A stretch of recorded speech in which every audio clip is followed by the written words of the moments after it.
ఈటల రాజేందర్ పదే పదే కొన్ని అంశాలు చెప్పారు.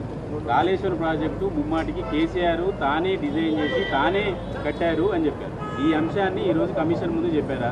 ఇది క్యాబినెట్ ఓవరాల్ నిర్ణయం, దాంట్లో మంత్రుల ప్రమేయం ఉండదు, ఇది టెక్నికల్ టీం తీసుకునే నిర్ణయం అని చెప్పినట్టు తెలుస్తుంది. అంటే మీరు కేసీఆర్ని రక్షించే ప్రయత్నం చేస్తున్నారు. నేను చెప్పడం కాదు చారి, కేసీఆర్ గారే వందల సార్లు బహిరంగ సభల్లో ఏం చెప్తాడు, మీతో కూడా చాలాసార్లు చెప్పుకుంటాడు. Brain child of KCR, Kaleshwaram project సృష్టికర్త కేసీఆర్ అని చెప్పి తాను చెప్పుడు, నేను చెప్పడం కాదు. మీరు కమిషన్కి చెప్పారా మరి ఆ విషయాన్ని?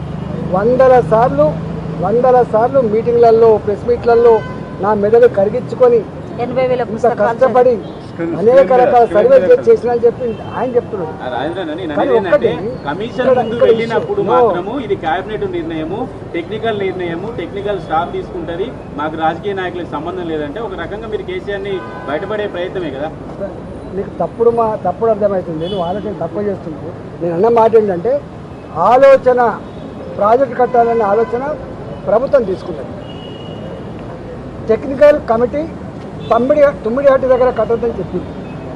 దానికి నిర్ణయం తీసుకున్న వ్యక్తి మొట్టమొదటిగా కేసీఆర్ ఈజ్ బాస్, మొత్తం క్యాబినెట్ బాస్ కేసీఆర్, రాష్ట్ర ముఖ్యమంత్రి కేసీఆర్.